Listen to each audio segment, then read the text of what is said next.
Hello, another cold day in Byron, Illinois. So we have another book for you today. It is called Those Darn Squirrels Fly South by Adam Rubin, illustrated by Daniel Salmieri. Hope you enjoy. Old Man Fookwire lived at the edge of town in a beautiful forest full of birds and squirrels, but he was such a grump. He scolded fireflies for being too bright. He yelled at clouds for being too fluffy, and when the lilacs bloomed, he pinched his nose with a clothespin so he wouldn't have to smell their scent.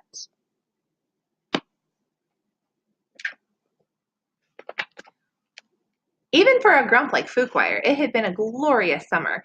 He'd spent most of his time painting the colorful birds that visited his backyard. Sometimes, by accident, he painted a squirrel. Other times, the squirrels painted themselves. Then Fookwire would shake his old man fist and shout, "Those darn squirrels!" We're going to do one page at a time here, Fred. But now it was fall. The weather had turned crisp, the leaves had changed colors, and soon the birds would fly south for the winter. Fookwire would have to endure the long, cold winter months alone.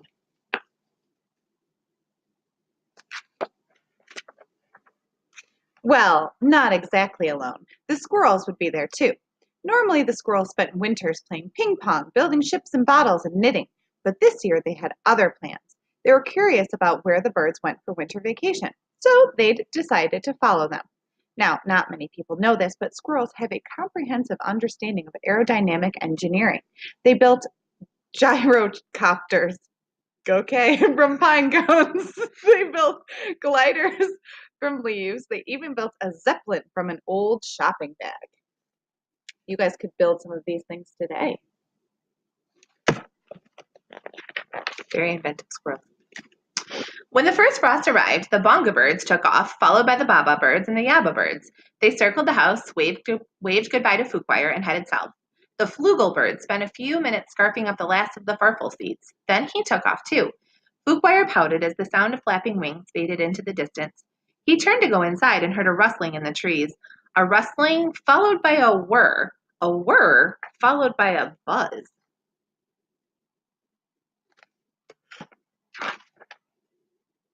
It was the squirrels launching their flying machines one by one.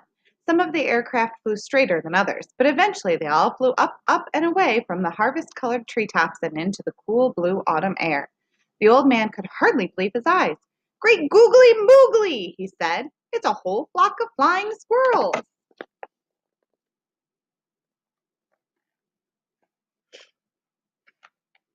The squirrels followed the flugel birds for days. They flew through the night, they flew through the rain, they even flew through turbulence.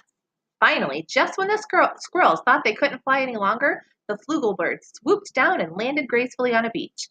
The squirrels landed with a crunch.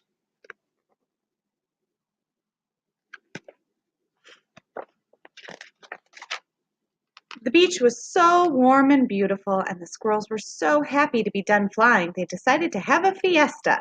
They went swimming and ate mangoes with salt and lime.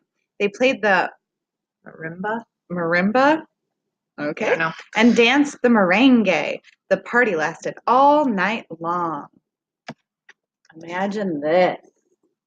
Much better than the weather we are having. It's true. Over the next few weeks, the squirrels made themselves right at home. There were many new plants to snack on. There were also many new birds to see. There were cocoa birds, kiki birds, and caramba birds. There were too many birds to count. One of the birds reminded the squirrels of someone they knew. Check out this bird right here. What does that look like? Deep in the snowy woods, a strange noise woke Old Man Fookwire from his nap. It was coming from the telephone. He was getting a call. When he picked up the receiver, the operator asked if he would accept the charges for a long-distance call from the village of Santa Vaca. Then there was a chattering on the line. "Those darn squirrels!" shouted Fookwire.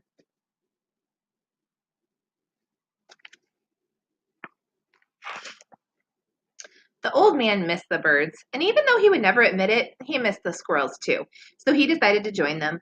Fookwire had a car that he kept under a tarp in a shed by the stream. He bought it in 1957 and had driven it only twice. He loaded it up with easels, paints, and brushes, fixed himself a snack of cottage cheese with pepper, and hit the road. Then he drove 12 miles an hour all the way to Santa Fe. The nice people behind him had plenty of time to admire his car. I think that part's really funny. Finally, Fuquire arrived in the little village. He spotted the flugel bird flying overhead and followed him to the beach. When he got out of the car, the squirrels gave him a big hug. Maybe it was the nice weather. Maybe it was the beautiful scenery. Maybe it was the squirrels dancing in his pants. But for the first time in a very long time, the old man laughed.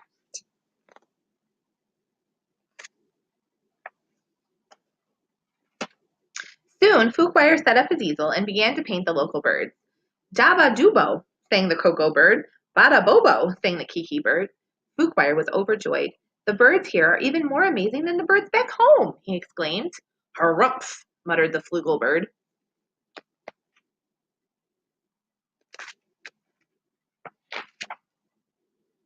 The sun was very hot. Fuquire sweated, but he kept on painting. Fuquire sweltered, but he kept on painting. Then Fuquire slumped forward, face first, into his painting. The squirrels dragged the old man into the shade and gave him some water. He was as red as a bonga bird.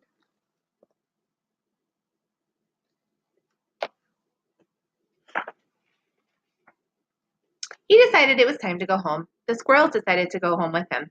They'd had a wonderful vacation, but after all, it was almost time for their annual snow fort building competition. They had one last snack of mango, then Fuquire waved goodbye to the birds, and they all piled into the car.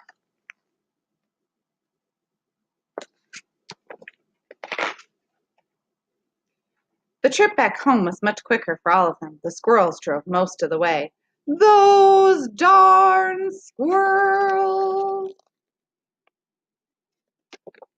All right, have another warm, safe day, and maybe try to build something for Mrs. Smith's library challenge.